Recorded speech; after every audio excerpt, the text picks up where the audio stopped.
Hello students, welcome to visible aura. तो आज के इस वीडियो में पढ़ने वाले हैं महादेवी वर्मा जी का जीवन परिचय, जो कि बहुत ज़्यादा इंपॉर्टेंट टॉपिक है। अगर हम बात करें जीवन परिचय की तो आपसे एक गद्य से पूछता है, एक पद्य से पूछता है। दोनों ही 5-5 नंबर के होते हैं, मतलब टोटल 10 नंबर। तो अगर आप इसको तैयार करते हैं तो आपके 10 नंबर फिक्स होने वाले हैं। इसलिए आपको गद्य से और पद्य से जितने भी इंपॉर्टेंट आपके जीवन परिचय हैं वो आपको तैयार करना चाहिए। तो आज के इस वीडियो में हम देखते हैं महादेवी वर्मा जी का जीवन परिचय।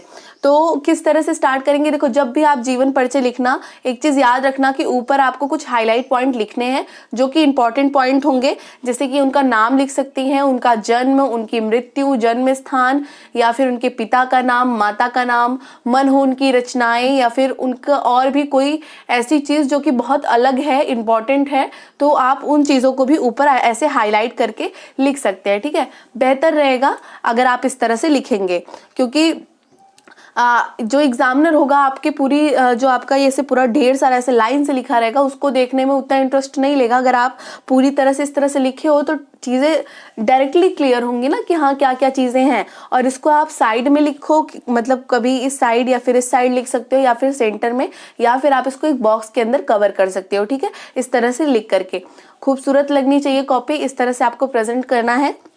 जब भी इसको लिखना तो एक चीज और ध्यान देना कि आप अगर जीवन परिचय लिख रहे हो तो देखो शब्द सीमा दी रहती है। ठीक है, कि हमको 80 वर्ड के अंदर ही लिखने हैं, कि उससे बाहर नहीं लिखना है।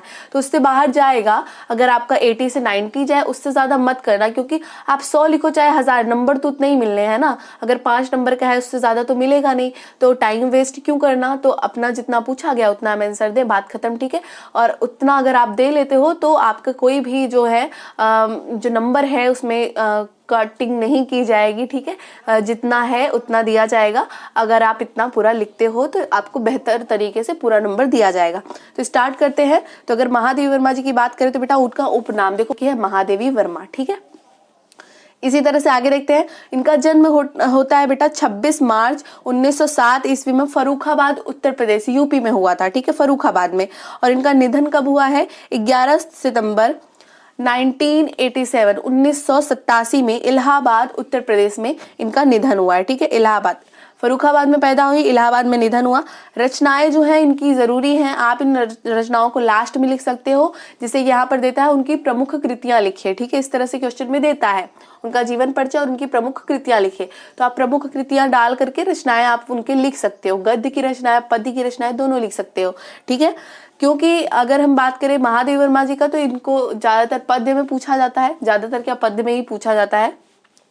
तो ये एक कवित्री थी और साथ में एक लेखिका भी थी। लेकिन क्या है इनका आगे का देखते हैं। फिलहाल इनकी जो रचनाएं हैं वो है निहार, रश्मि। देखो हमने जितनी भी रचनाएं लिखी है ये लाइन वाइज लिखी है, जैसे जैसे इन्होंने दिया है रचनाएं वैसे ही हमने लाइन से लिख डाली है।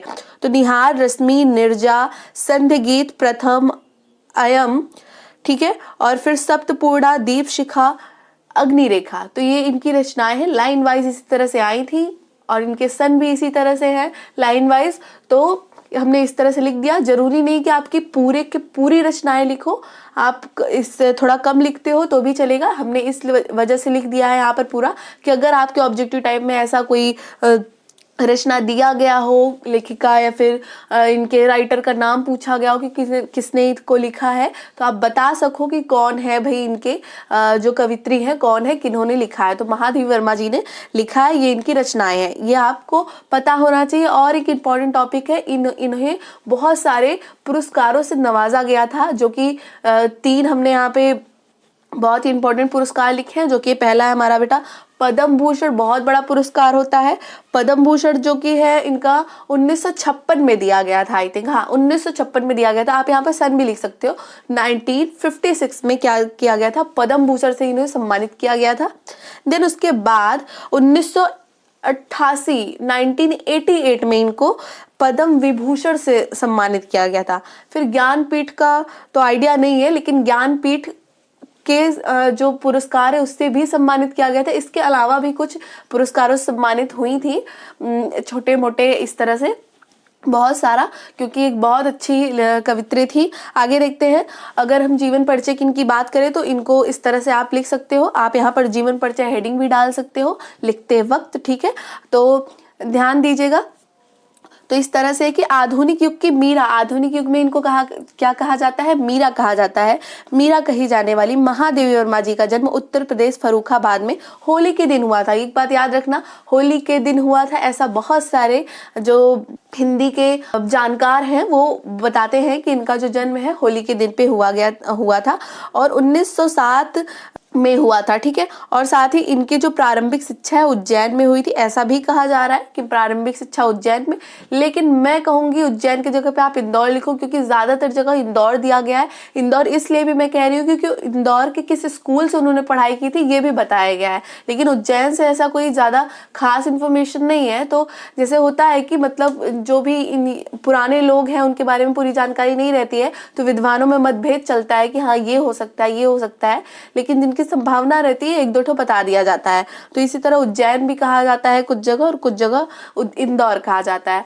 तो इनकी प्रारंभिक जो शिक्षा थी इंदौर से हुआ था। स्कूल का नाम यहाँ हमने साइड में लिख दिया है, हमने यहाँ नहीं लिखा था। तो स्कूल का नाम देखो यहाँ पर है मिशन स्कूल इंदौर क्रॉस्थवेट, ठीक है, गर्ल्स कॉलेज। तो कौन सा है, क्रॉस्थवेट गर्ल्स कॉलेज इंदौर के मिशन स्कूल क्रॉस्थवेट इंदौर कॉलेज से इन्होंने पढ़ाई की थी अपनी प्रारंभिक शिक्षा। ठीक है, आगे देखते हैं उसी तरह से। तथा एमए जो है मास्टर डिग्री उन्होंने कहाँ से ली थी, संस्कृत विश्वविद्यालय प्रयागराज से ली थी। ठीक है, यानी कि इलाहाबाद से, आधुनिक का प्रयागराज।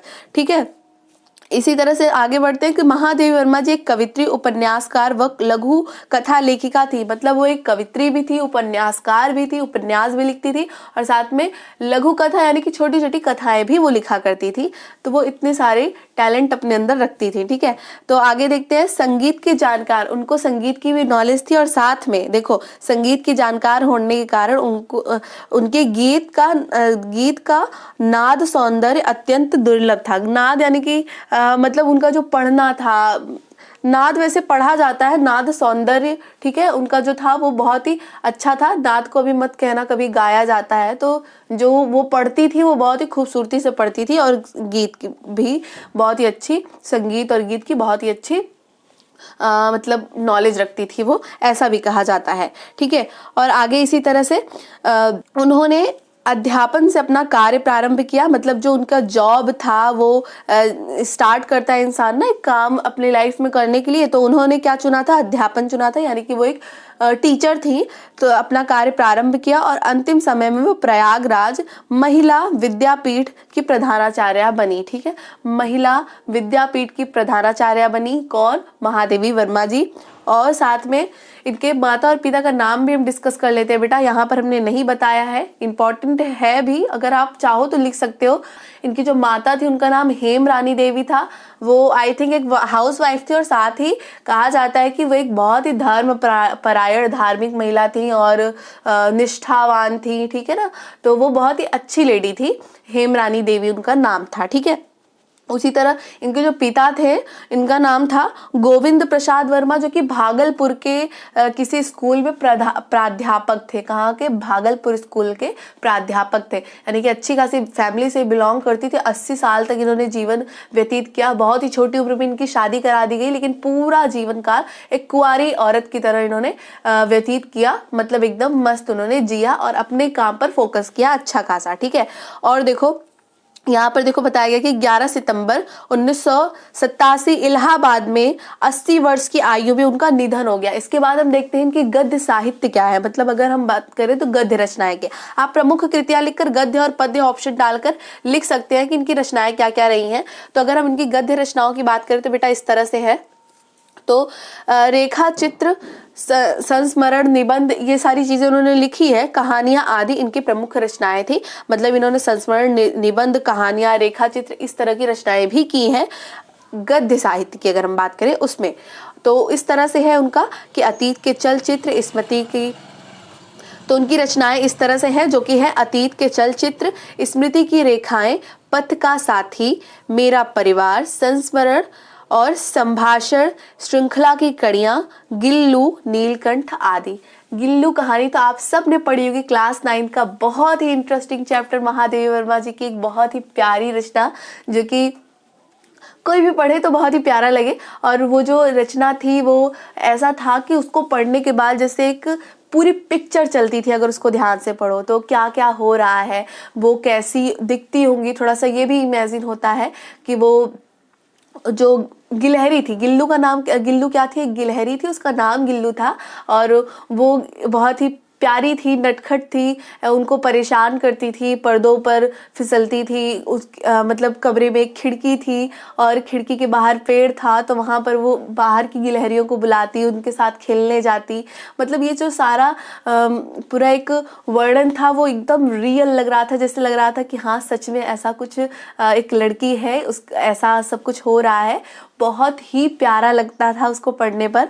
और इनफैक्ट जब मैं पढ़ रही थी तो उस वक्त छोटी थी, और तो थोड़ा सा उसके अंदर पूरा एकदम घुस गई थी, उसके कैरेक्टर में ऐसा लग रहा था कि मतलब उसका पर्दे का कलर जो था वो तक डिसाइड हो गया था, दरवाज़ा किस साइड है, मतलब रूम कैसा होगा, कितना बड़ा होगा, छोटा ही रूम हमने इमेजिन किया था, खिड़की किधर साइड होगी, पेड़ कहाँ होगा, सारी चीज़ें इमेजिन कर ली थी। इतना प्यारा मतलब वो था, वो कहानी मुझे बहुत पसंद आई थी गिल्लू की। तो ऐसे और भी रचनाएं, कहानी को पढ़ने का अलग ही अपना मजा होता है। बाकी आप सुन रहे हो, देख रहे हो वीडियो, उतना वो नहीं होता है इंटरेस्ट जितना कहानी को पढ़ने में होता है। बीच में अगर छोड़ के चले गए, कहानी इंटरेस्टिंग है तो क्यूरियोसिटी होती है अंदर कि आगे क्या होगा, आगे क्या होगा, उसको पढ़ना है, जानना है, ठीक है। तो अभी आप पढ़ाई कर रहे हो, कभी खाली होना तो रचनाएं पढ़ना इन लोगों की, तो बहुत ही अच्छी अच्छी रचनाएं हैं महादेवी वर्मा जी की भी। तो इसी तरह से और भी जो इम्पोर्टेंट जीवन परिचय है, सिर्फ काव्य की बात ना करें, मतलब गद्य और पद्य में जितने भी जीवन परिचय हैं इंपॉर्टेंट वाले, वो भी आगे की वीडियोस में हम डिस्कस करने वाले हैं। 22 तारीख से आपका एग्जाम है, टाइम बिल्कुल भी नहीं है, जल्दी जल्दी से सारा रिवीजन कीजिए। हम भी आपको जितने भी इंपॉर्टेंट जीवन परिचय हैं वो आपको हम प्रोवाइड कराते हैं। तो मिलते हैं नेक्स्ट वीडियो में, तब तक के लिए बाय बाय, अपना खूब सारा ख्याल रखिए, पढ़ते रहिए, ऑल द बेस्ट।